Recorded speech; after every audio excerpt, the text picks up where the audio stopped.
بسم الله الرحمن الرحيم الحمد لله رب العالمين الرحمن الرحيم مالك يوم الدين إياك نعبد وإياك نستعين اهدنا الصراط المستقيم صراط الذين أنعمت عليهم غير المغضوب عليهم ولا الضالين.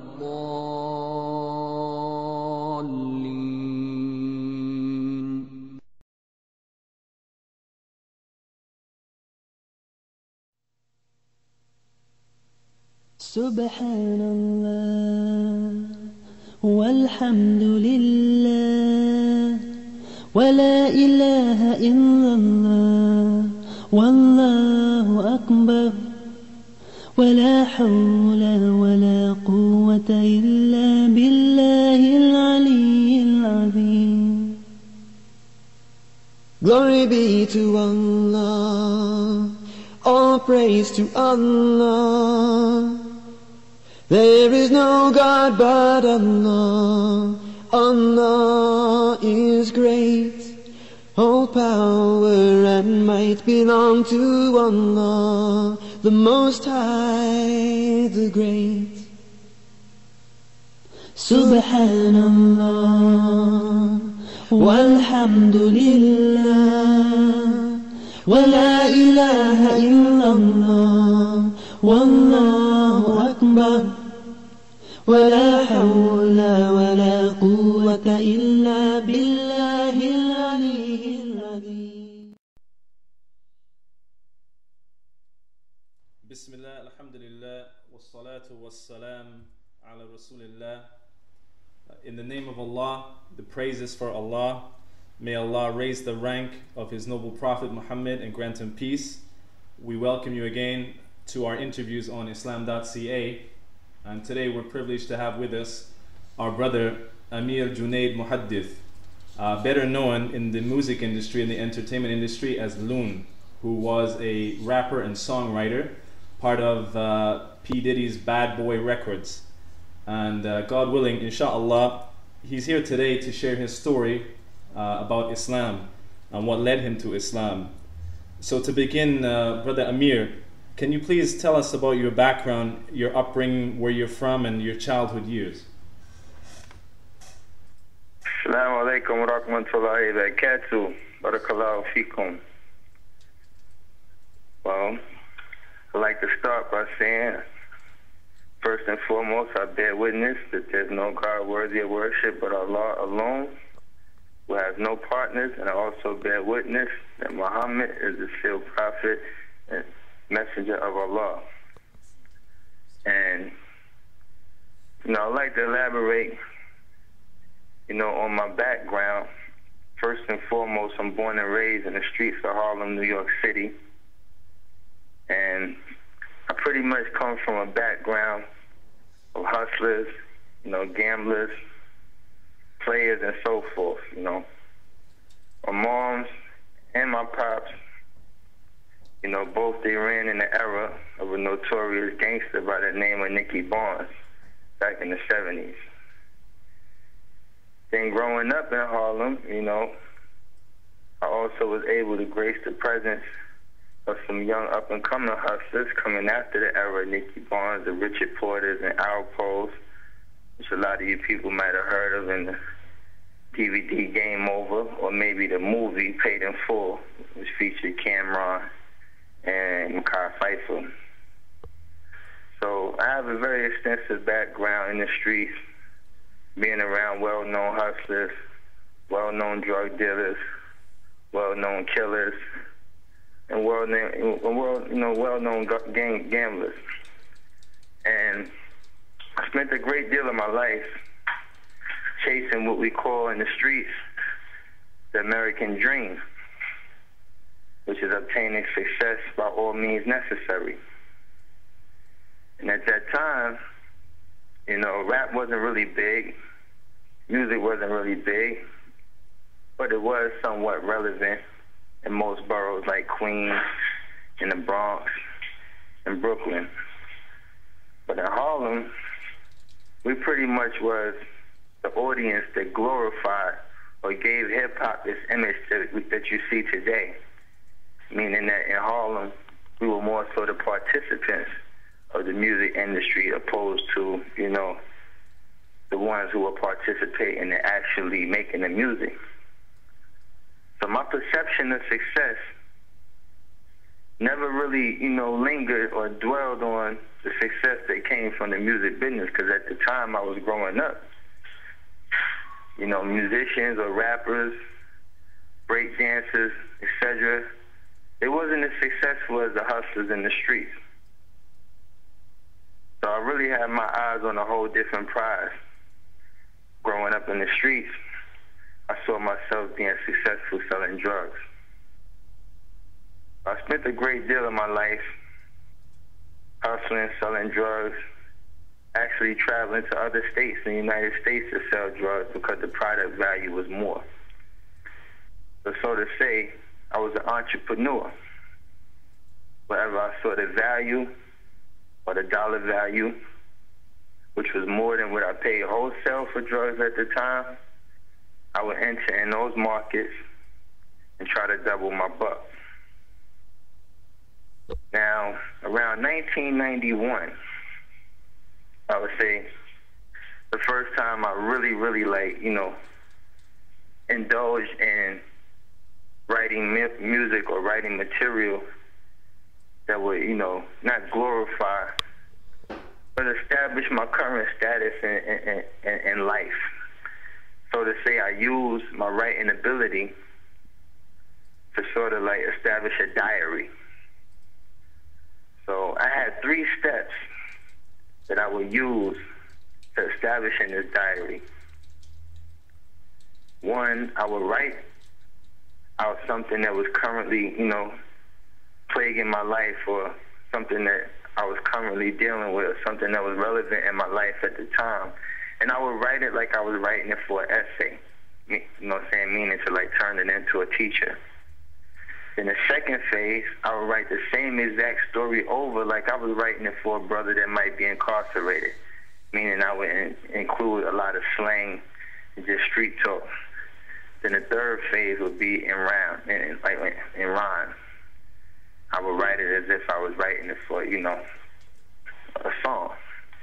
And I used those 3 steps to pretty much, you know what I'm saying, expunge a lot of the frustration and anger I was feeling trying to obtain success in the streets. In certain circumstances or situations that I would face, I would use this ability to kind of put those things behind me. So during that, you know, it was kind of a private thing. I kept it to myself. But one day I kind of slipped up and left my book laying around. And a brother that I'm very tight with now, he's still a non-Muslim, may Allah guide him, but at the time, he discovered my notepad. I don't know where I went. I think I went to the store, or somewhere where I kind of left my book laying there for a minute, and the brother picked it up, and he was reading it. So when I came back, he started quoting certain things out of the book to me, and I'm saying to myself, like, where did he get that one from? It was almost like I felt like he was reading my mind or something. Then I realized, where's my book? When I looked, he had my book behind his back. He said, yo, this stuff you writing, yo, this is incredible, yo, this is serious. You need to really pursue this. So at the time, I was kind of nervous when I seen he had my book. I felt like, man, you know, kind of insecure. I felt like he might, you know, kind of make me feel bad about what I was writing, or discourage me in some kind of way. But in reality, he encouraged me. And gradually, I started to go through this transition of leaving the streets and taking, and you know, avoid taking the street situation so serious. And I started to really spend more energy into this new ability of writing and this new craft that I had developed, you know, through circumstances in my life. So like I said at the time, Harlem, we wasn't really too big on rappers. We wasn't fanatics of rappers. We wasn't really that intrigued by entertainers because the level of success that we obtained in the streets was enough for us. It was satisfying enough for us to not look at these guys like, you know, idols or people you can pretty much look up to. The only difference was their money was legal, ours wasn't. So like I said, I continued to kind of indulge in this craft. I spent a lot more time trying to develop it and sharpen it and get more acute with the things I was saying. So that three-step phase gradually broke down to just one. So I just started to just fluently write these rhymes without going through the whole phase of, you know, writing it for a teacher, writing it for a homie, and then, you know, elevating to that rhyme format. Then after a while, I wrote so much, I didn't even have to write anymore. It became like second nature.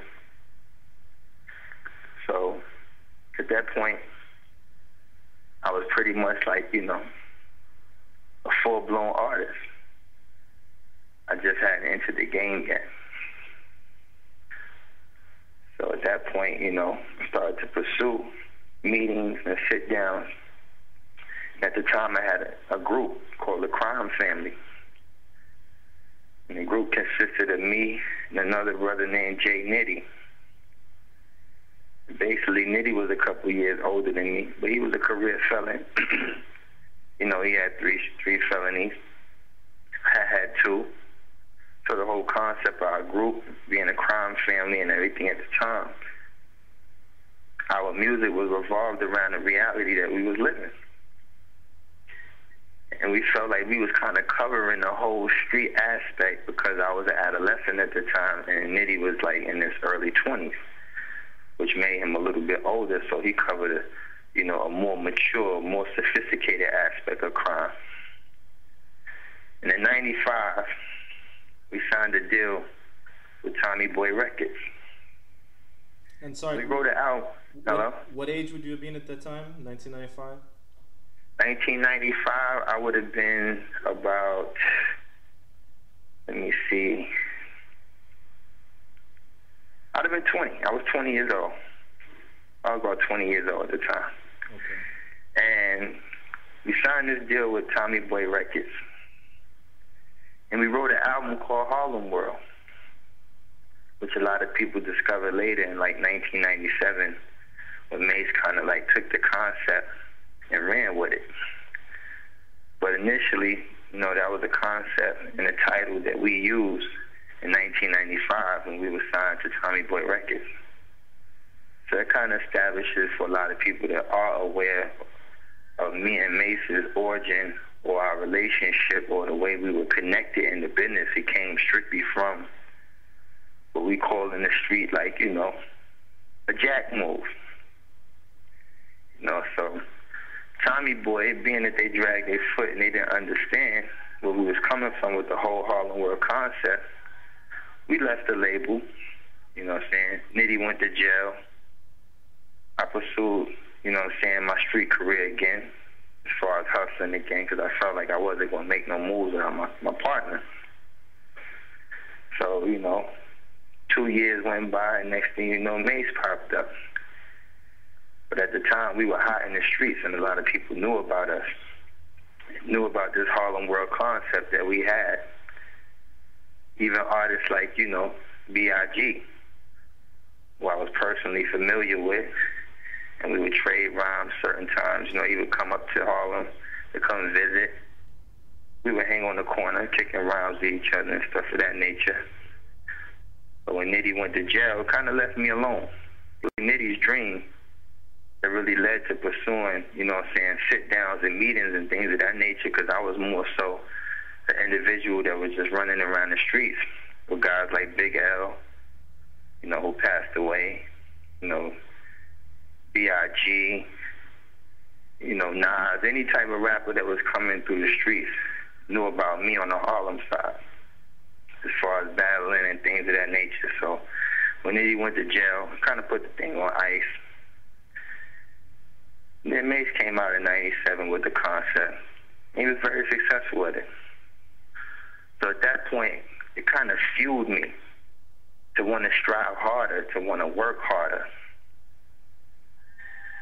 And I did. I really pushed hard to try to get in the music business. I know a lot of inspiring artists. If you're listening, you understand the feeling of going through the whole day-to-day hustle and bustle of trying to figure out how to make a hot record, how to make this impression, how to make sure your stuff is prepared just in case you run into somebody who might have credibility in the business or someone who might have ability to sign artists, cut checks, etc.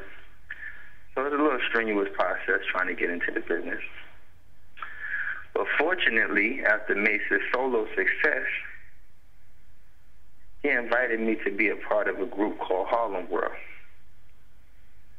which at first I thought was kind of like a smack in the face. It was like, why would this kid try to like come back and be cool with me, knowing that he took this concept from me, ran off and sold millions of records.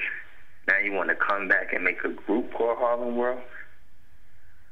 But me also being a person that understood this dollar value, like I said earlier, I understood what he was trying to do. He was trying to capitalize off the momentum that he created during his solo project or his solo success with the Harlem World concept, you know what I'm saying, when he came out as a soloist. So I said, cool, you know, I'm going to set aside my differences, put aside my ego, you know, put aside any negative energy I might have had towards the brother, and I'm just going to accept this as a blessing. So I did. So we started this group called Harlem World, and I wrote several records on the Harlem World project, maybe like 10 to 11, close to 75% of the album. And the album, you know, didn't do too well, but as far as the presence of the group, a lot of people was aware that we were in existence and we were, you know, this new young Harlem phenomenon that was coming through the ranks. But unfortunately, you know, something took place inside of Mace, and he gave up the game. This right is, at the point where we were, you know. This is around 1998? Yeah, this is actually around 1999. Okay. Yeah, let me get my timeline straight. So it was around 1999, and Mace just so suddenly just quit. And it was kind of a shock to me because at the time, you know, when we was on tour of Harlem World, I used to visit the church, you know what I'm saying? You know, I was born into a Christian family. Let me establish that with everyone. You know, I was born into a Christian family. And while I was on tour with the Harlem World group, any given Sunday that passed by, I would stop in the local church. Didn't matter what time we was or what town we was in, or what place or region of the world we was in, I would stop in the church on Sunday and try to, you know, seek refuge in a place, you know what I'm saying, that I was familiar with based on my upbringing. And one Sunday I invited Mace to the church. You know, at the time it was perceived as an uplifting service, but I seen the brother kind of break down in tears, and it kind of boggled me. I was like, wow, why is he like crying when the service is pretty much received as something that was more uplifting and more rejoiceful? You know, the energy was just a little bit more positive for this brother to break down in tears. So I really didn't dwell on it. I just said, okay, maybe the brother's just emotional. But 2 weeks after that, Mace had quit. You know what I'm saying? Denounced the music business and, you know, announced that he was accepting Christianity and he was moving on to serve God. Now, you know, anybody that's listening that's an aspiring artist or have any type of, like, you know, street mentality, you probably felt like I would have felt at the time, you know what I'm saying, like this is a smack in the face. Like this dude here done already, like, ran off of my concept, made millions of dollars, came back, tried to ask me to be a part of something that I really created. And now that we're in the midst of it, he just going to quit and talking about he's going to go serve God. So I was like, wow. Wallahi, what is this all about? So, you know, it's kind of discouraging. It's definitely discouraging. But as time went by, I started to develop a little respect for what he did. I said, okay, cool. If he's saying he's going to go serve God, then maybe that's a good thing, you know. Allahu Alam. So the brother, you know, went to go serve God, as he said. And I continued to pursue my career. And I landed a solo deal at Arista Records. At the time, the president was Clive Davis.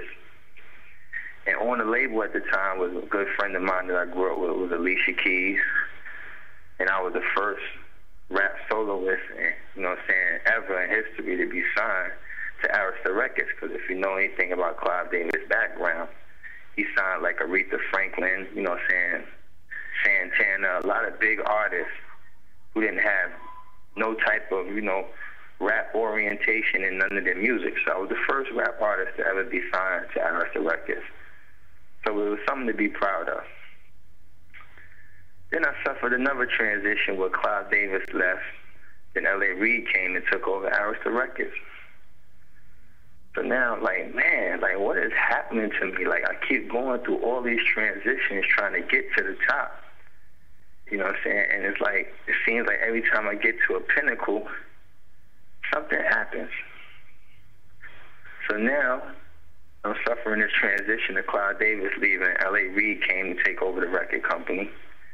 And at the time, I wasn't looked at like a commodity or like I could be a potential contributor to his new regime. Because at the time, when L.A. Reid came, he brought Outkast with him. He had Avril Lavigne. He had the Young Bloods. He had a lot of, you know what I'm saying, acts that already received a certain level of success. Even a Goody Mob at the time. So, you know, I was like, wow, it's a real big lineup, you know. Maybe if I give it my all, you know what I'm saying, I could really be a part of this lineup. But at the time, you know, L.A. Reid didn't really have any perception at all that I could be a worthy contributor to his new position and his new regime.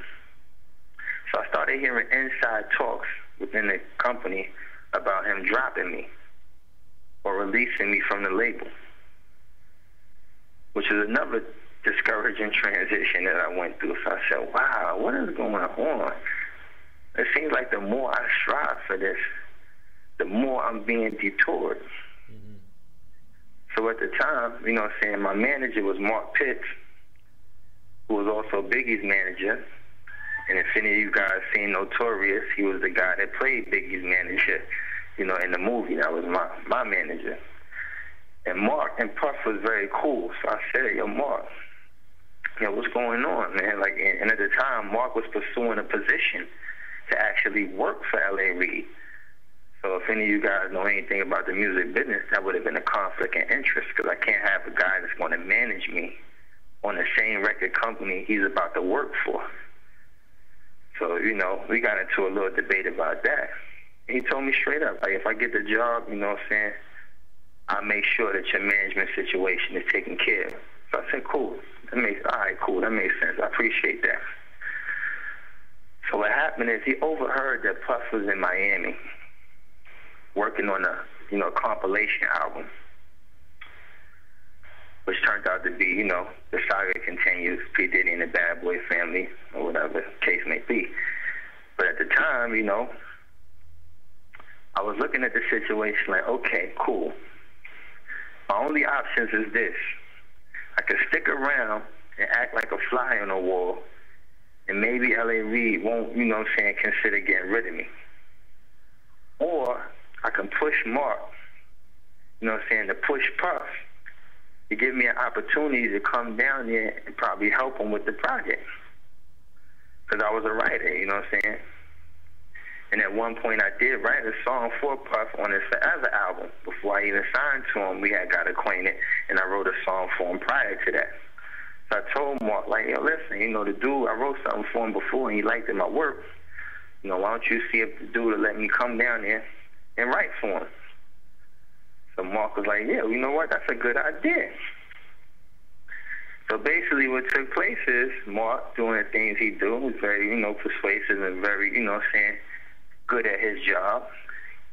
He persuaded Puff to allow the opportunity to come to Miami for 4 days and write 2 songs. So, you know, everybody, you know, if you're listening, you know this is an opportunity to make up for all the transitions that I've just been through, where I was constantly feeling detoured every time I strive, you know, to get inside this business. So when I went to Miami, I remember the first day I got down there, and me and Puff talked.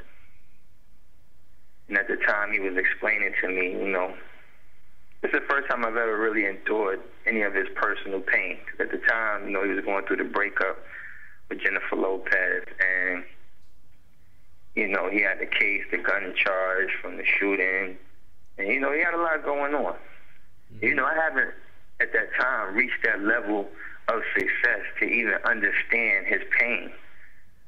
But as he was sharing it with me, I was thinking of more so of an antidote. Like, how can I make this work for him so in turn it can work for me? So he shared with me, you know, basically the frustration he was going through with the case, and, you know, I lost my girl. And, you know, he got really personal with me. I really, like, kind of like, man, this is a dude that we look at on TV and we think that he's unbreakable. You know, we look at this guy and we think that he's unstoppable. Not only because of just the magnitude of his success, he actually chants this all the time. I thought I told you that we won't stop. I know we, you know what I'm saying, and things of that nature that made you feel like, man, this guy couldn't possibly have a dent in his armor. He couldn't possibly be feeling any kind of pain due to all of this success. All this over a bad relationship, or, you know, one criminal act that might get you 8 months in jail. Where we come from, we ain't thinking that's nothing. 8 months, I'll do that on my head. You know what I'm saying? That's the mentality I had. So I say, you know what?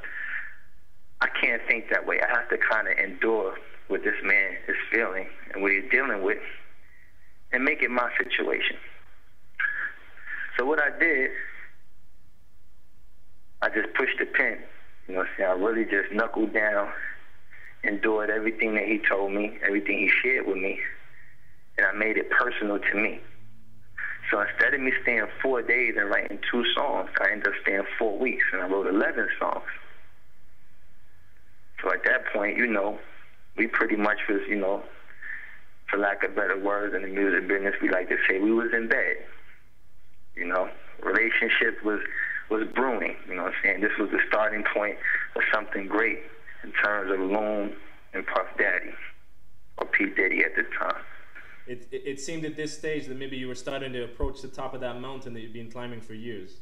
Yeah, exactly.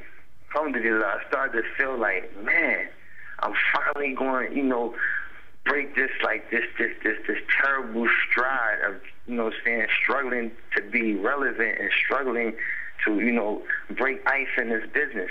And now I found a situation, but to be honest with you, it kind of felt like I was jumping on another ship that was about to sink, just to be 100% honest, because I took, you know, the emotions that Puff shared with me 2 different ways. I looked at it like, man, Mr. Unbreakable might be having a breaking point, you know what I'm saying? It could only be downhill from now, you know what I'm saying, from this point.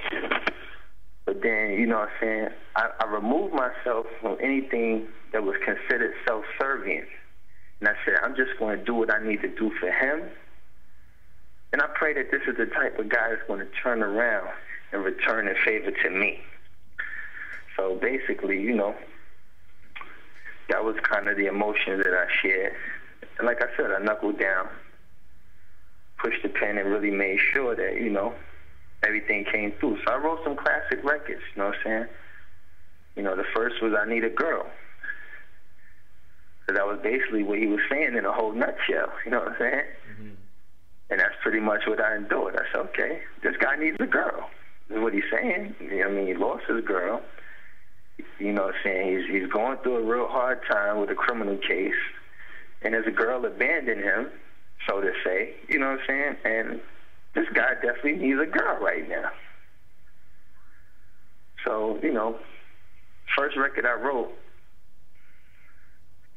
you know what I'm saying, was actually 3 versions to I Need a Girl. The first version ended up on that compilation album. So, you know, at the time, I was expecting that record to surface, but it never did. What ended up emerging out of that project was Bad Boy for Life.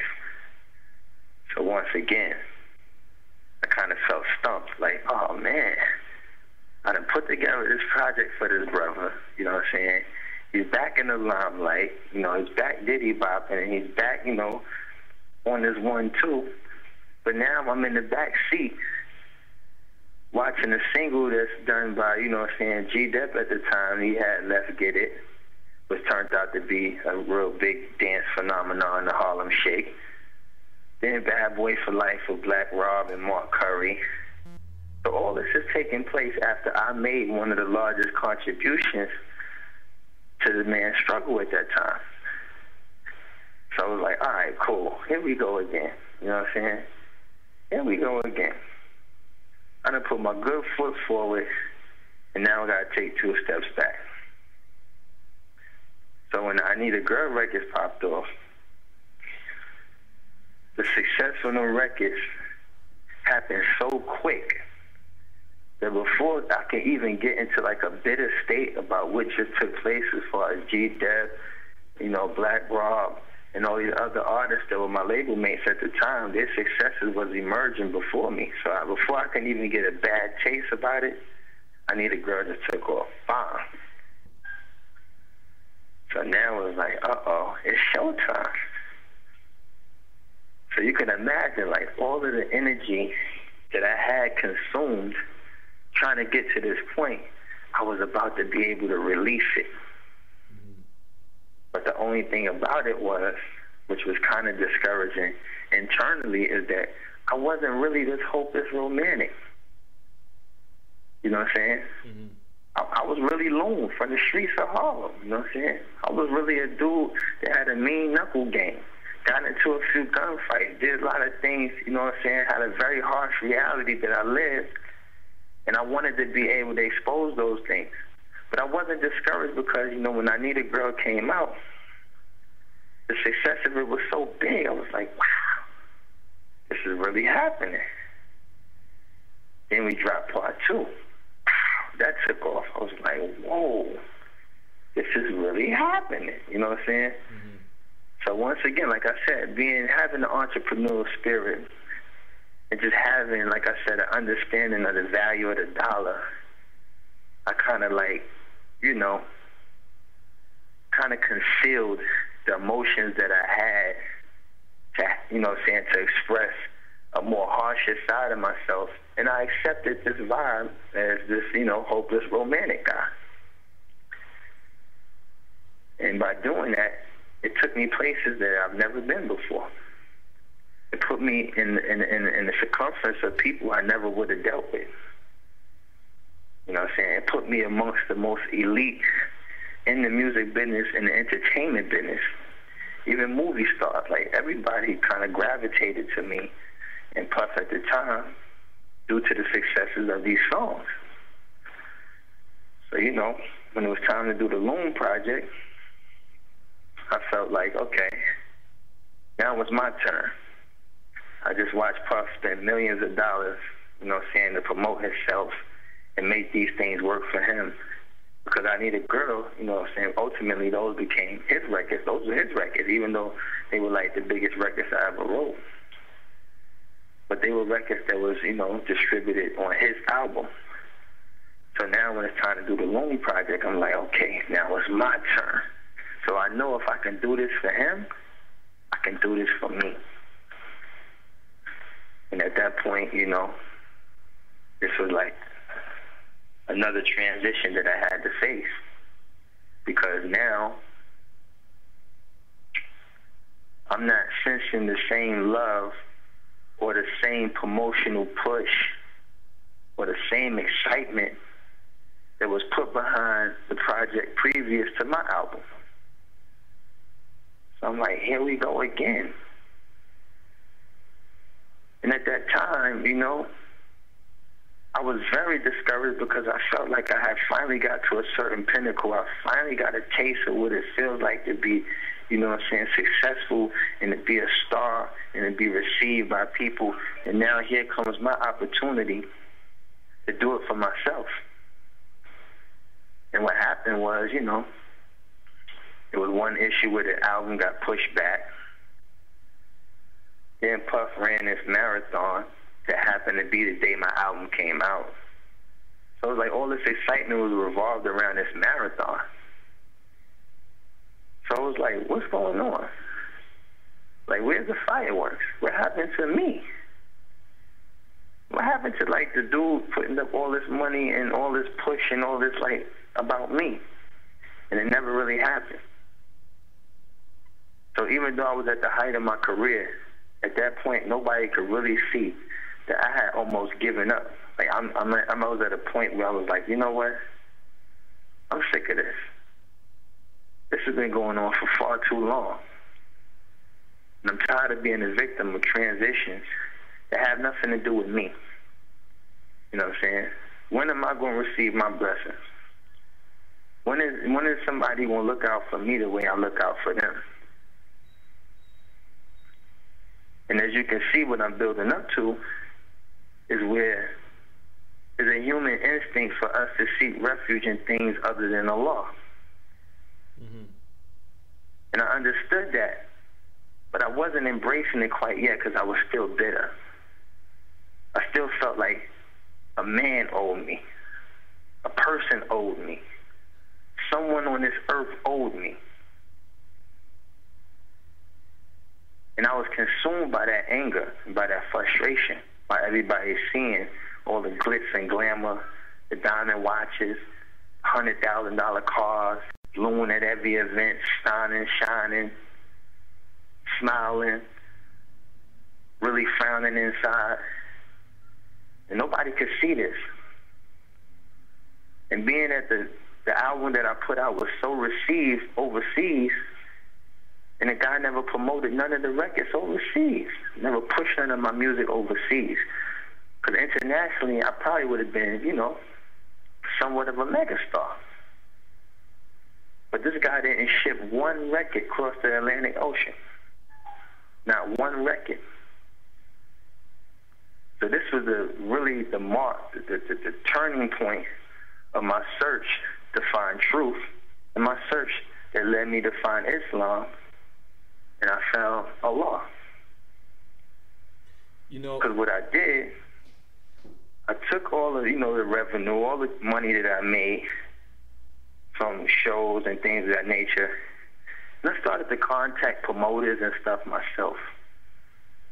I started to search for this success that I felt I was entitled to. Like, I'm not going to even depend on nobody. I'm just going to take my own money and I'm going to go find my success, because I know people loving this stuff. I know people are loving me. But as they say in the music business, the sound scan wasn't adding up. I had sold like 7 million records for Bad Boy. When it came down to the Loon project, sound scan was only saying like 350 at the time. 400,000 records. I'm like, this don't make no sense. This doesn't make no sense. I'm on all these features. I'm on Tony Braxton record. I did a record with Lenny Kravitz, Pharrell. I'm with the most heavy hitters of the business at the time. I got the most anticipated album of the year. Why am I not, like, popping off? And I don't want to label it as an insecurity that Puff had, or whatever the case may be. I just didn't feel the same support. I didn't feel the same push. I didn't feel the same drive that was put forth in projects previous to this. So like I said, I developed this internal anger and frustration, not only just for Puff, for the business. I looked at guys that was getting a fair shake, you know what I'm saying, other artists that was, you know, pretty much in the same light as me, but were reaping the benefit due to, you know what I'm saying, people who believed in them or took a different initiative to make sure they was all right. And I'm sitting up here like, yo, what is going on? But I kept smiling, I kept pushing, I kept trying to, like, disguise my frustration. So like I said, I took the money that I made, started contacting promoters, and, you know, I started traveling the world. Spent a lot of time in Canada, You know what I'm saying? I did a show at the docks. I did a show at, a lot of spots in Canada. It was hot. I bumped into, what I'm saying, some Muslim brothers. They had a record company called Capital Profit. And if you're in Canada, you're probably familiar with my man Belly and another brother by the name of Masari. So this was the turning point. This is how I started to get, and that's why you got to understand, Allah is the best of planners, because what the heck was I doing in Ottawa, recording a record with a Lebanese artist? Mm-hmm. You know what I'm saying? What in turn turned out to be my introduction to the Muslim music market. You know what I'm saying? But at the time, I was doing it not just because I was pressed for cash. I seen the drive that these brothers had. I seen how they was putting their own money and things together and striving the same way I strive. And I wasn't that bitter that I couldn't help someone that was in the same situation. I was just bitter with the people that opposed my energy or opposed my efforts. So when I seen this, I felt more than gratitude. I felt more gracious about helping these brothers out, so I did. And the first record I did with Masari was called Smile For Me. So Smile For Me popped off. Next thing you know, I'm starting to get all these calls. And wallahi, all these calls that I'm getting is landing me in markets with a predominantly Muslim culture. I'm like, okay, wow. I get to go to Muscat, Oman. I get to go to Abu Dhabi. I get to go to Dubai. I even traveled one time to Kazakhstan. You know what I'm saying? I was going to places where Muslim culture was strong. But the initial trips, you know what I'm saying, I never really paid attention because, I was more caught up into the business aspect of it. But as I was able to return to these places, I started to pay more attention to the culture. I started to pay more attention to the faith that these people shared. And I started to see a connection that made so much sense to me internally that I can't even really describe. It just clicked to me one day, this is something that's grabbing me. This is something that's drawing me closer and closer to want to understand it. This is making me ponder over explanations that explain this way of living, this culture, this religious faith. So you became intrigued with the behavior and the customs and the culture of the Muslims during your travels? Definitely. Because you got to remember, all this is happening after 9/11. Mm-hmm. So for a millisecond, you know what I'm saying, I might have had the same interpretation or the same recollection or same perception, basically, as any other American about Muslims. But never to the point where it was too overboard, because I grew up in a neighborhood where a lot of Yemenis brothers, had a lot of bodegas in the neighborhood, and we was always cool. We always connected. We had special handshakes, everything. I mean, wallahi, it's just like I had a connection and an understanding of, people who were just grinding and trying to get theirs like everybody else. So when all the terrorist acts started to break out, and we're not going to get into debt with that because I do definitely have a way more clearer understanding of how those things took place and how the Muslims ultimately got blamed for it, but that's a whole nother discussion. But like I said, for a millisecond, I was able to embrace this understanding that's been around me like my whole life, my whole childhood and everything. That's like, hold on. I don't know. Why is the brothers that's supposed to be blowing up stuff live so cleanly? Why is the brothers that's supposed to be terroristic greet me so peacefully? Why is the brothers that's supposed to be blowing up stuff and destroying themselves in the process seem like they're more receptive to aiding and helping you opposed to their own selves. And why is this starting to make sense to me that this is where I need to be? These are people I need to be around. This is an understanding that I need to embrace. This is a way of life and a faith that I need to incorporate into my life. So, my last trip to Dubai, which is about 5 months ago, and just to clear the air, you know, I've been a Muslim for about 5 months. And I took this trip to Dubai. As soon as I landed in Dubai, I walked into the hotel. It was a Grand Hyatt hotel. I remember this clear as day. As soon as I walked in the hotel and gave the lady, concierge, or whatever, at the check-in desk, I gave the lady my passport. I gave the lady my credit card. As soon as I passed these items, it just started raining. It's like I'm looking outside the hotel door, the door I just walked in. Not even a minute. It started pouring down raining. I'm saying to myself, hey, I'm in a desert. Mm-hmm. Like, what is it doing raining? But you know, I didn't really dwell on it because I had just landed and I was supposed to just go take my bags and drop them off and go straight to the venue. So I'm a little pressed for time. I didn't really have no time to really like dwell or ponder on what just happened. So I said, that's crazy, it just rained. And I'm seeing people coming from behind the counter looking and, you know, seeing the excitement in the lobby, and I'm like, okay, maybe this isn't normal. But you know what? I don't have time to really get caught up in why it just rained. So, you know, we leave the hotel, jump in the car, drive to the venue, and I start to notice that the rest of Dubai is bone dry. Why did it just rain in front of the hotel where I was at? I'm bugging off of this. I said, okay, cool. All right, I'll just, you know how it is when you try to be naive. I just went on and did my show. Show turned out pretty good. I was received by the people. It was cool. It was a cool little vibe. So as we left there, we drove to Abu Dhabi, where I stayed at the Emirates Palace, which is supposed to be the only 7-star hotel in the whole world. Cool. I'm used to these kind of accommodations.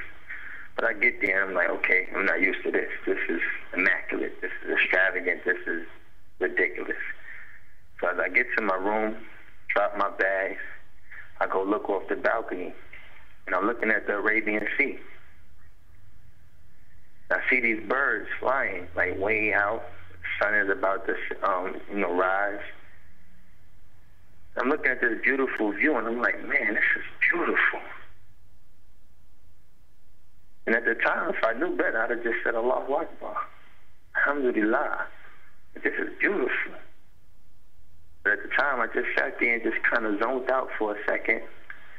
And these birds that was flying outside over the Arabian Sea, they were at a very, very far distance. But I could tell they birds, of course, and, looked like mosquitoes from where I was looking. But I could tell they was birds. So when I turned around, closed the blinds, and laid in the bed, I seen those same 3 birds sitting on the railing on the terrace, or the balcony rather, and it just hit me like, can't no birds fly that fast? Like, what is going on? Like, there's something that's trying to talk to me, you know what I'm saying? And I couldn't quite put my finger on it. It's not that I dwell on omens or things of that nature, but I can honestly say the trials and tribulations that I was going through, I was looking for a sign. I was looking for something that was going to hit me and tell me that, listen, kid, enough is enough. You've been chasing false dreams and false aspirations for too long. And you've been sincere about it. You've been honest about it. But the actuality is, you're doing this for the wrong purpose. And you're doing this for people who are not upon the truth. So therefore, they won't be truthful with you.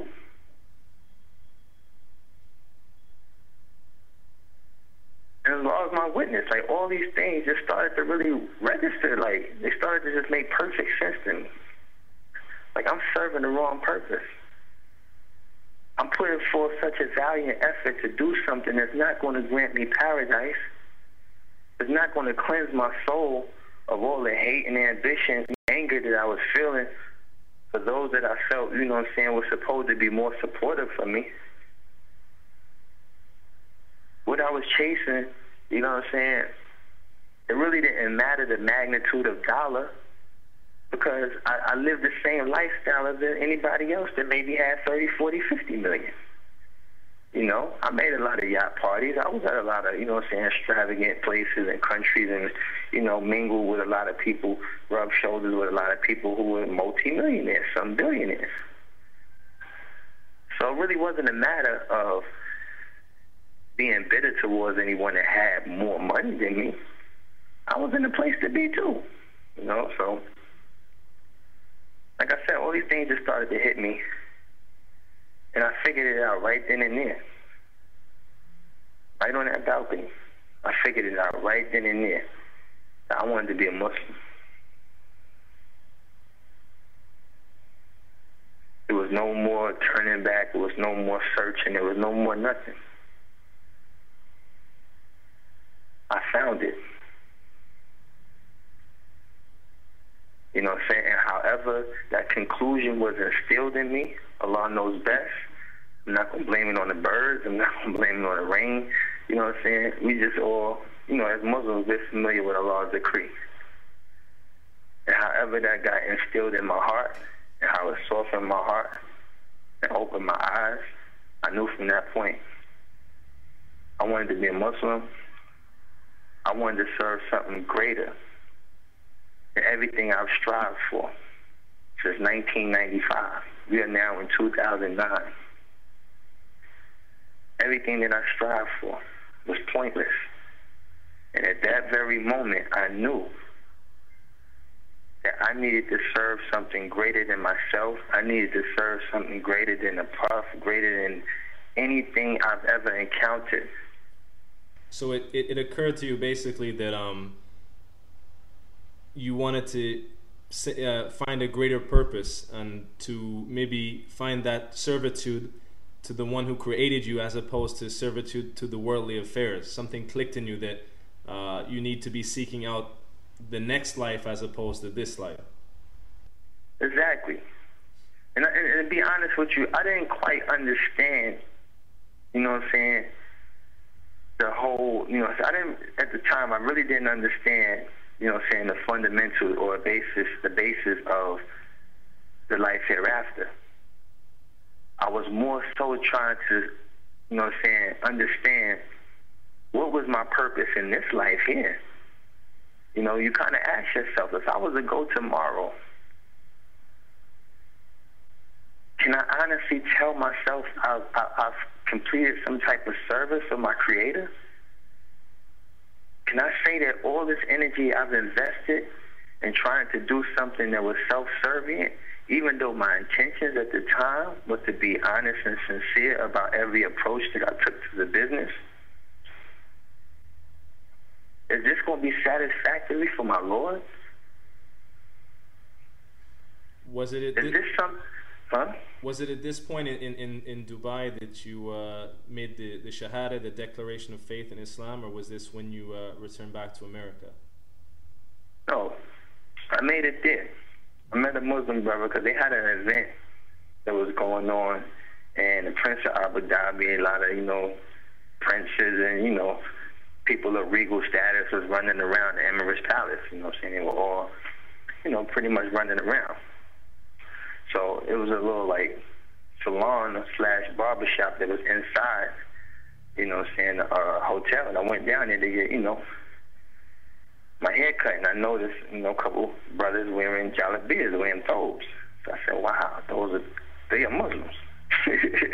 You know what I'm saying? It's not that I didn't understand how to identify with one, but while all this was lingering on my brain, you know, it kind of sparked as an opportunity to get an understanding. And I met a brother and I asked him, like, well, like, you know, how would I become a Muslim?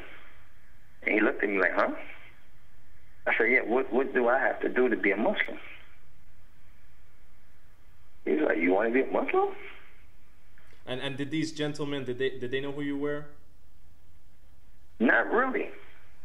They just kind of seen the reactions from the females that worked in the hotel. You know what I'm saying? Mm-hmm. I guess at that point they knew that, okay, he must be, they knew I was American, that's for sure. African American, I could have been European, African, and whatever. You know, they knew that I wasn't from there. Let's just, you know, put that out there. But the, you know, the girls, I was, you know, dealing with the females in the lobby. You know, they was, you know, doing my nails and stuff like that. Everybody wanted to take pictures and seeing a lot of the snickering and stuff. But I wasn't paying it absolutely no mind. I was so focused on his brother and so focused on whatever answer he was about to give me, because I asked him wholeheartedly and sincerely, how do I become a Muslim? So I guess as he's noticing the activity around and then looking at me, I'm pretty sure he knew I was sincere. This is something I really wanted to know. And he told me all you had to do is testify. There's no God worthy of worship but Allah. Muhammad is his messenger. So there was no elaborate ritual to become a Muslim. You didn't have to be an Arab or have some a certain type of ethnicity. It was quite a simple thing then. Okay, that's what blew me away. Because you already know, growing up as a Christian, I'm thinking they're going to have to take me somewhere, dip me in the water, might have to go buy me a white thobe like he had on, and, you know, I'm thinking, you know, Mm-hmm. I'm thinking way out. I'm thinking I'm going to have to schedule this. You know what I mean? I'm going to have to check my schedule and see if I got time to go become a Muslim. You know what I'm saying? Wallahi. But when the brother told me that and he put that finger in the air and told me that this was all that was needed, and I already knew at that point anything I would have said in regards to God, in regards to my Creator, in regards to Allah, I was going to be sincere. And that was pretty much it. Took that shahada right there. But what's so funny is where I really, and I kind of left this out last time I spoke, I think I did Mutar's interview, what I kind of left out is I got some help from a female. You know what I'm saying? Mm-hmm. I don't want to say the sister's name, but, you know, at the time she was going through her little trials. But I think she seen that I was sincere about learning about Islam and everything. I hit the bookstore. I bought a bunch of books. I bought a book called, you know, Prayer According to the Sunnah. Because, you know, they got Dar Shalom, like, in Dubai. So, I mean, I'm getting, like, the best books written by, like, the top sheikhs, top scholars of knowledge. And, you know, I'm really, you know, packing my bag with mostly books. And the sister actually taught me how to pray. She didn't show me physically, but she wrote it down in transliteration. Mm-hmm. Wallahi, I took my iPhone and used that, you know what I'm saying, to learn how to pray. So you were finding assistance from the Muslims of all ethnicities, different parts of the world, all united in the same worship of that one Creator, with no particular bias or, you know, different churches for different ethnicities and all these type of things. Definitely. And I know that any brother or African American brother or any brother of African descent that's not aware of Islam or any culture or ethnicity for that point, if you stand before an Arab brother knowing that this religion's origin was in that region of the world, I mean, you probably in the back of your mind think that you're about to get taken for a ride, or you're about to get, you know what I'm saying, turned down or told something that ain't true. And it's kind of like the brother's eyes lit up, because I don't think he thought for a second that a brother was just going to walk up on him and ask him how to become a Muslim. You know what I'm saying? It wasn't like asking for directions to a brothel or something, you know? This was like asking directions to save my soul. You know, and what people need to understand, this is a religion for all mankind. This is something that Allah perfected for all of us. You know what I'm saying? And what made it easy for me to understand that is that I had discovered myself the contradictions, you know, in the religion before Islam. And I'm not saying this to downplay or bash anybody, you know what I'm saying, who's upon Christianity, you know, but me, myself, speaking for me, and only me at this point, I've noticed and discovered contradictions in Christianity that that sparked my curiosity to want to learn, you know what I'm saying, about Islam. You know, this is one of the... And then what makes it easy coming from that transition is when you can read about Isa in the Quran. And, you know, most people that's coming from Christianity want to have, you know what I'm saying, want to make sure at least that some recollection of Jesus, you know what I'm saying, is included in there somewhere, you know? Even though I never looked at Jesus like, okay, he can't be the Son of God. And I came to that conclusion on my own as a Christian. Because, you know, every religion or understanding anything takes some rationale and takes some common sense, you know? Even though a lot of us be in denial to what our common sense is telling us. But, you know, like I said, not to get too winded about that, but just to be able to embrace a religion that embraces you just as fast as you embrace it, you know? And it's like, accepting Islam is like, as soon as I returned to the States, I started to notice that I had brothers that I would have never met if I was upon anything else. I mean, Aki, things have changed. Things have changed drastically for me. You know what I'm saying? I get greetings from brothers that I probably wouldn't spoke to before. Brothers that probably looked at me like a kafir when I was in my state of sin. You know what I'm saying? Or my state of being astray. Now these are my brothers. Wallahi, Aki, I used to be able to stand in New York City on I don't know how long trying to catch a yellow cab. Now I stand out in New York City with a throw on, with a kufi, I have a beard. Come to find out, most of the drivers of the yellow cabs are Muslims. Now I get a cab faster than a kufa. And not only that, some brothers, you know, saying, well, Yaqi, some of the brothers actually turn the meter off. Say, no, Yaqi, no, equal.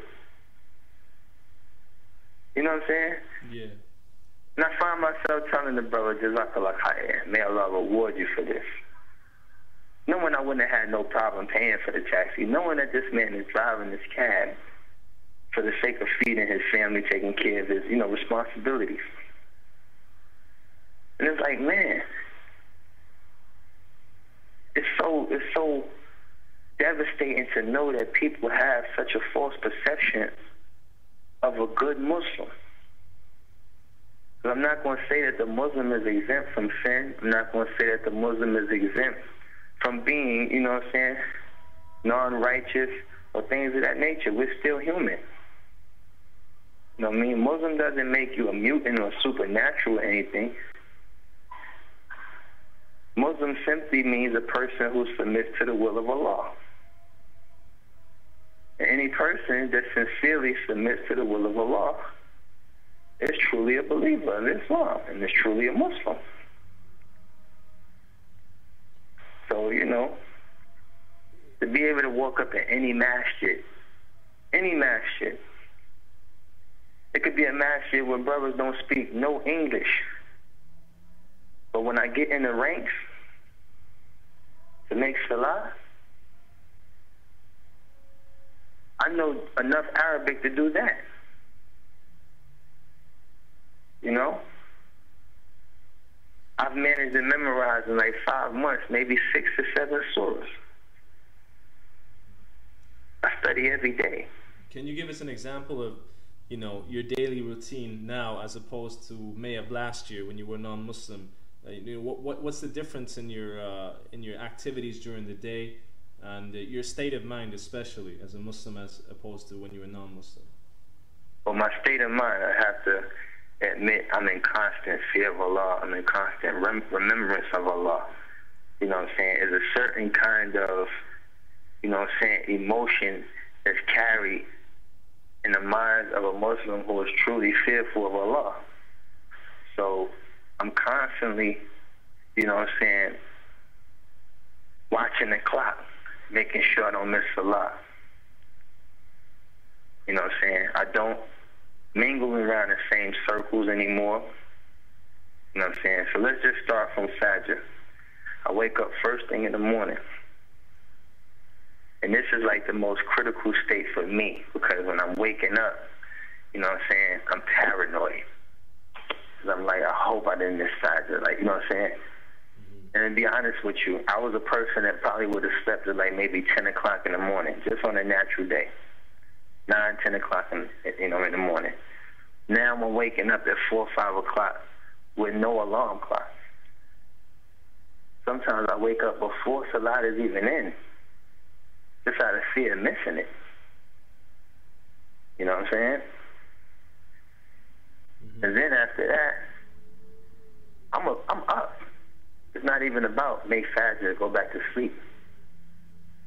Once I make wudu, and for those that don't understand, once I make ablution, meaning the cleansing of yourself before prayer, I'm awake. You know what I'm saying? I'm awake. I don't go back to sleep until after Isha, which is the last prayer of the day. And mind you, my bedtime is like 11 o'clock. I lived a lifestyle where I partied to 5, 6 in the morning. Sometimes me and Puff walked out of clubs and the sun was out. Same club we entered maybe at like 1, 2 o'clock in the morning. We're walking out the joint at 10, you know what I'm saying, 11 in the morning. And this used to be cool. You know what I'm saying? I don't smoke. I don't drink. I don't have no illicit thoughts. You know what I'm saying?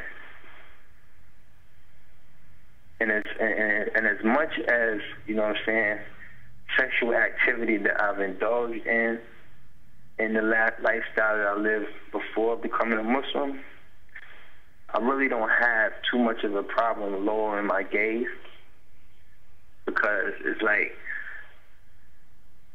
I mean, don't get me wrong, I'm still a man, you know what I'm saying, I still share the same weakness as every man. But being that I was able to, you know, endure such a high magnitude of sexual activity in the past, I look at things for what they are now. I look at sisters different.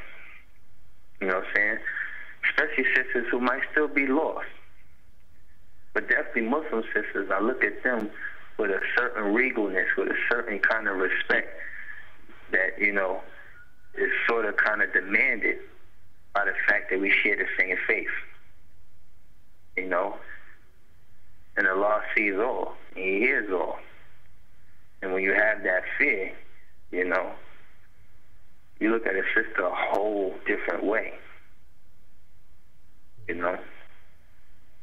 And what advice do you have, you know, to those who were your associates in the music industry, and likewise those who followed your career, from the non-Muslims particularly, who knew your records and knew you in the media spotlight and so forth?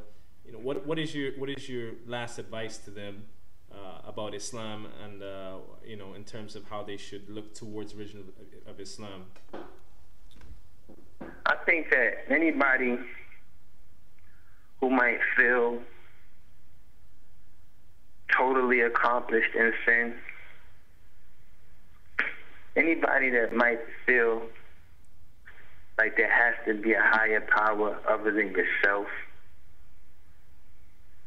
anybody that's struggling or trying to put their finger on, you know what I'm saying, a moment in their life where they might be at peace, I would tell them to investigate. I would tell them to seek an understanding of Islam.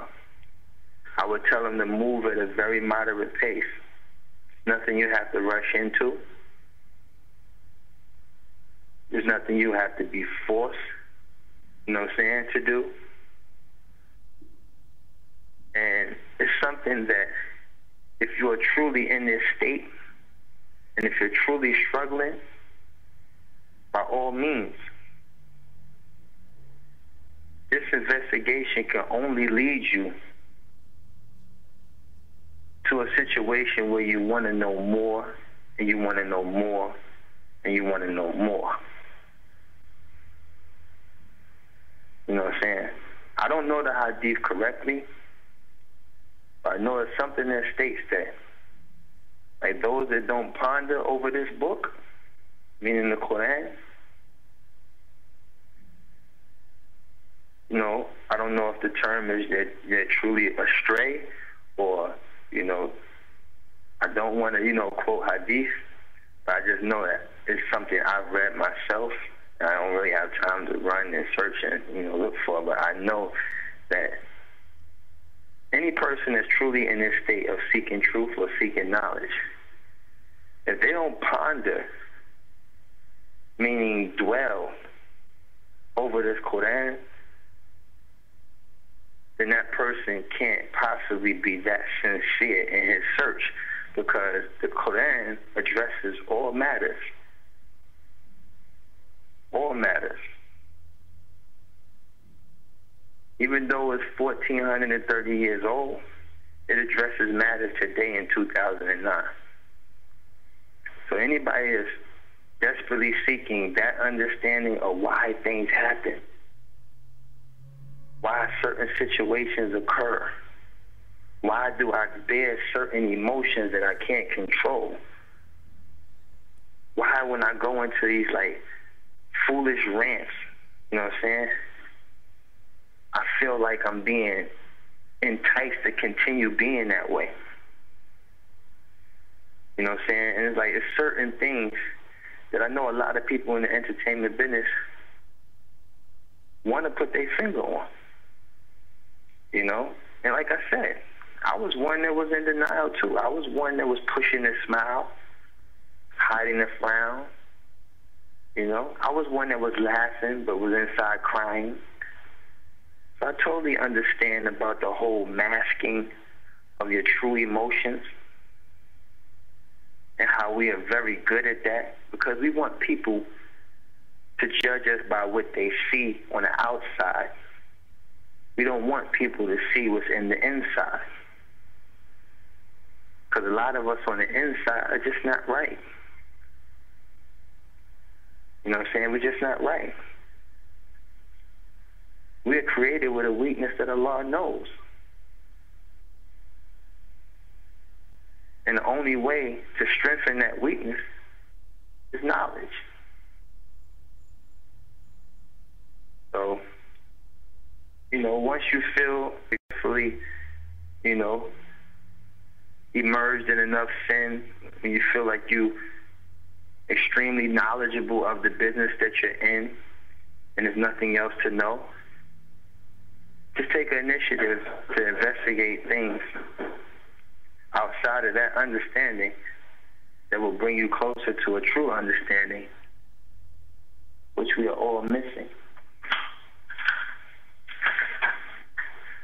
I'm saying, which we are all missing.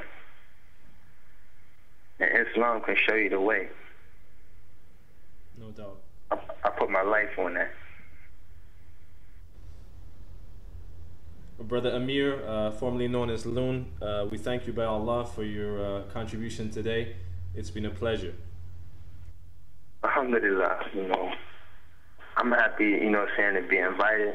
I'm happy, you know what I'm saying, that brothers allowed me, you know what I'm saying, the opportunity to express these things, you know, because it's very true, it's very real, and I've been able to, you know what I'm saying, go through many trials and tribulations that led me here. So, you know, I definitely can share, you know what I'm saying, experiences that will help clarify certain things that brothers might feel that they're going through. You know, you inspiring artists out there, believe me, you know what I'm saying, The music situation is only a deterrence from this truth. You know what I'm saying? Because the lifestyle and everything that comes with it will only lead you astray, will only remove you from the understanding that you need to have about, you know what I'm saying, your position in life and your service to your Lord. You know what I'm saying? Because in the music business, we gravitate to that magnitude of success. We gravitate to that consistent cycle of sin, and we gravitate to things that will only remove you from the truth and only remove you from living a righteous life.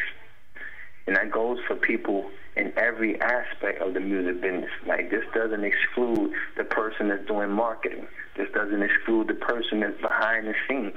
Because the person behind the scenes might actually do noble things with their family after work, but during your job, you are actually promoting something, you know what I'm saying, that leads the children astray. That gives people a false perception of success. So you are also a contributor. So it's not just about the artist, it's not just about the producer, it's about all parties involved. You know what I'm saying? Everyone involved is actually contributing to a life of sin.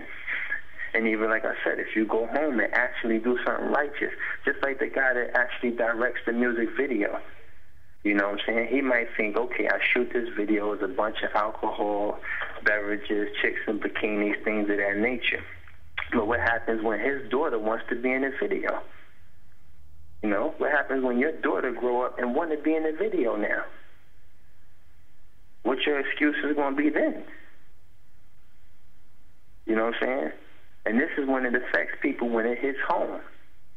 If he was directing those videos and didn't have no daughter that was inspired by it, he'd probably continue to do it with no conscience.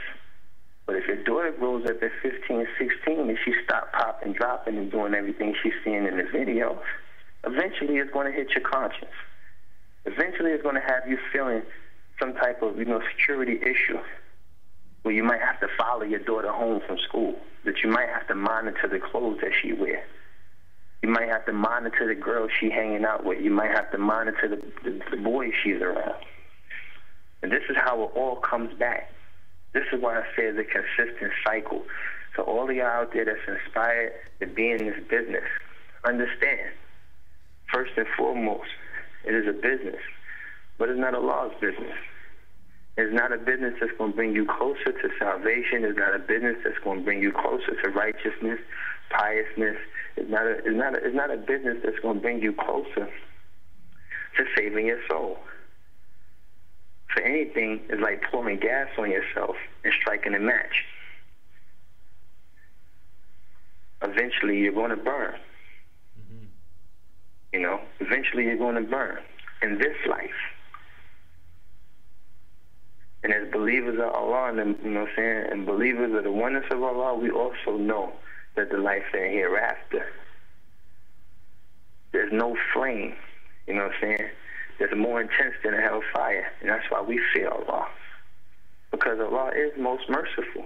But you got to understand that his punishment is just as severe as his mercy. And that's where the fear and the love of Allah comes into the hearts and the minds of Muslims. We're not being taught, you know what I'm saying, so to say, like I was in Christianity, also always about merciful Allah. God is so merciful, prosperity, everything is cool, we're all children of God, and we're going to be okay. And I'm not trying to downplay, and don't take this as slander, but these type of teachings will only remove you from the reasons why you should fear your Lord. You should fear your Lord because of the simple fact that his punishment is just as equivalent as his mercy. So if you can identify with his mercy, if you know you've been in situations where you've been saved, you know you've been in situations that, you know what I'm saying, you were doomed from the start, and for some strange, miraculous reason you were saved, that is Allah's mercy. You know what I'm saying? And through those experiences, you have to acknowledge why that happened and not return to that situation or return to that state, because now you will be a victim of Allah's anger.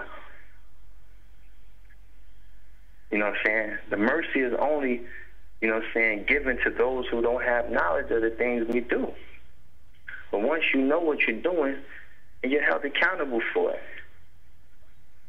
It's just like the same things you learn in your house. You didn't know that touching the stove was hot, so you might have caught a burn when you was a kid or something. But as you grow older, you know better, so you do better. You won't touch that stove because you know it's hot.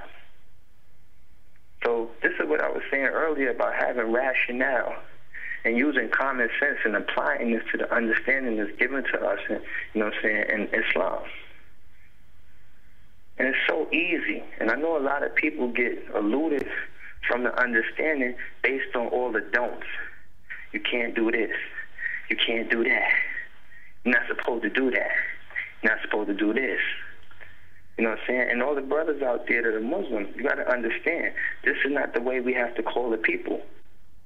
You know what I'm saying? We have to call the people by telling them the beautiful things about Islam, the benefits of Islam, the things that, you know what I'm saying, inspire us to strive for better, the things that inspire us to do better. You know what I'm saying? The things that inspire us to think better. And this was taking place in my life in only 5 months. Wallahi. This is because I was a person who was sincerely and desperately seeking truth.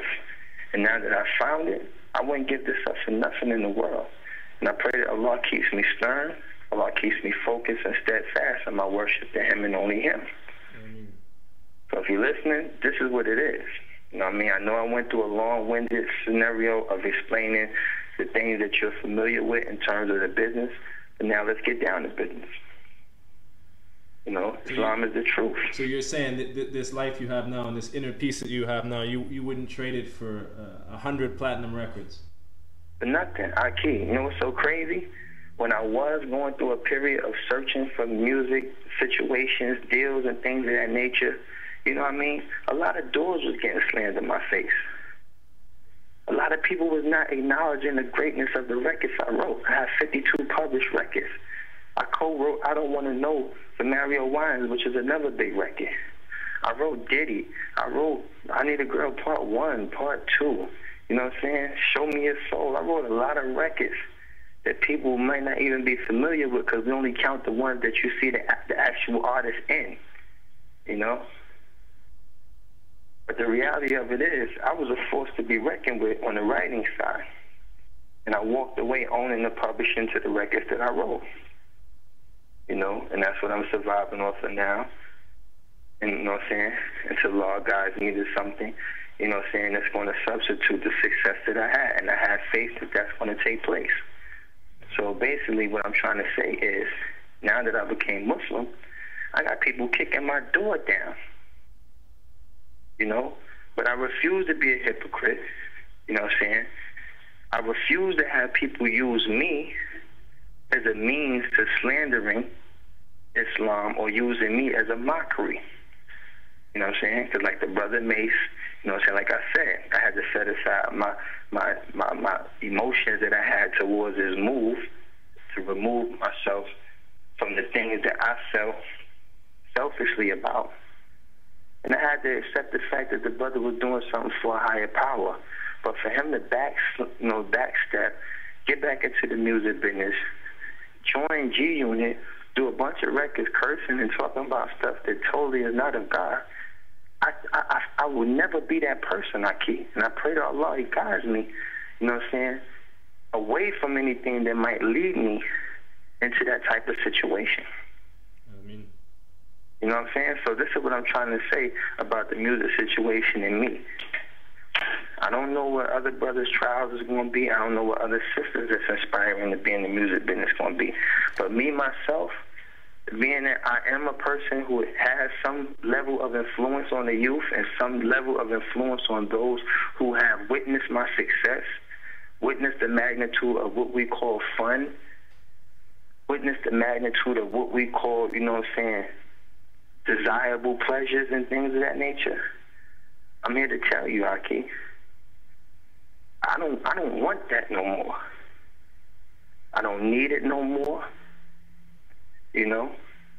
And I refuse to allow those type of situations to turn me into a hypocrite or have people look at Islam like there's something wrong with the deen.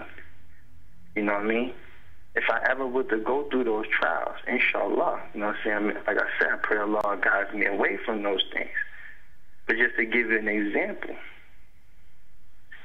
you know what I mean? Those would be things you judge me for, not Islam. You don't judge Islam by the Muslim. Islam is a perfect way of life. We as Muslims, we're just striving for perfection. But we will go through trials and tribulations like everyone else. The only difference is Allah promised us paradise if we're steadfast in our worship to Him. If we fulfill our obligations to Him, give good tidings. You know what I'm saying? Live a righteous and pious lifestyle. Be sincere in fear to your neighbor, Muslim or non-Muslim. These are things that we can incorporate into our lifestyle. Easy, if it's in your heart. This is not an act. This is not something you force yourself to do. Like I said, this has to be in your heart to want to be this way. So if it's in your heart to be any other, I pray Allah guides you and softens your heart and gets you, open your eyes to see, you know, that in order to receive the reward that Allah has, you know what I'm saying, promised us as His servants, you can't live that way. You can't live and do things that are self-serving. Your service has to be to Him and only Him. When you're going through problems, you seek refuge in Him and only Him. And a lot of times, you know, we don't even realize when we're associating partners with Allah. When we say things out of our mouth like, yo, man, if I didn't get that ride over there, and if Shorty didn't give me the $100 that I was looking for, man, I'd have lost my apartment. Well, you could have summed all that up just by saying, Alhamdulillah. You know what I'm saying? You just remove yourself from understanding Allah's decree.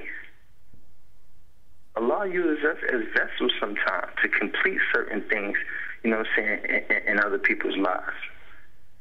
And only Allah can bring hearts together. And I want to establish this for a lot of y'all, you know, with me and the brother Muta. You know, it was a time in this music business, we were considered rivals. He was down with Death Row, I was down with Bad Boy. There was a time if we'd have saw each other in the street at an event or something of that nature, we probably would have been at each other's throats. You know what I'm saying? It wouldn't even matter if one of us chose to be the bigger man. Probably the other one would have took it as a sign of weakness and moved forward with the attack. But only Allah can bring hearts together. And now that's my brother. I love him for the sake of Allah. We are brothers in faith. And this is something that we can all share in the music business, in the entertainment business, sports, or whatever you have. You know, these are things that we have to sincerely strive for in order to make things better, you know what I'm saying? Period. Period. Not just for self, not just for your community, not just period. So I would definitely indulge those that are seeking truth, those that are seeking understanding, to investigate. Take your time. Use your best instinct, your best judgment when you're asking certain Muslims, you know what I'm saying, to give you knowledge or understanding of Islam. You know what I'm saying? Because there are many Muslims that testify that there's no God worthy of worship but Allah. But there's not a lot of Muslims that follow that. And that's a trial that we all have to face as human beings. But for the most part, there are some good Muslims out there that will give you good, sound advice and share good knowledge with you that will bring you closer to searching for these things on your own. So by all means, I don't want to take up no more time. I appreciate, you know what I'm saying, the brothers allowing me an opportunity to speak, you know what I'm saying. And, you know, I might have heated up a little bit later, you know what I'm saying, later in the conversation and establish a few truths with you that are my own personal truths due to my transition, leaving a lifestyle of sin and accepting a life of righteousness. And if you're listening, you know what I'm saying, trust me, which has nothing to do with financial situations or nothing. Like I said, I left Bad Boy owning publishing for 52 records. You know what I'm saying? So Allah has blessed me to still maintain a certain level of success. You know? So that's never the reason why, you know what I'm saying, I've turned to religion, because a lot of brothers might want to feel that, okay, he broke. So now all he want to do is accept Islam. If I was broke, I still accept Islam. If I wasn't successful, I still accept Islam, because the truth is the truth. It don't matter the dollar amount. Now, what it cost and what it took to get here, I can't even put a price on that. But now that I'm here, I'm here. This is where I want to be. You know, and if you hear it in my heart, you hear it in my soul, and in my voice, like, this is something that I am truly sincere with you about. So anybody that's listening, take heed that, you know, this can happen. This doesn't just happen to the mailman and cab driver. This just does not happen because, you know what I'm saying, a brother is Arab and he's born in a region of the world where Islam, you know what I'm saying, origin, you know what I'm saying, originated. This is a religion for all mankind. The Quran has answers to all situations, you know what I'm saying, involving the dunya, meaning this worldly life. Brother Amir, we appreciate your sincere admonition, and we hope, inshallah, that it is an inspiration to those who listen, and it is something that is a source that guides them towards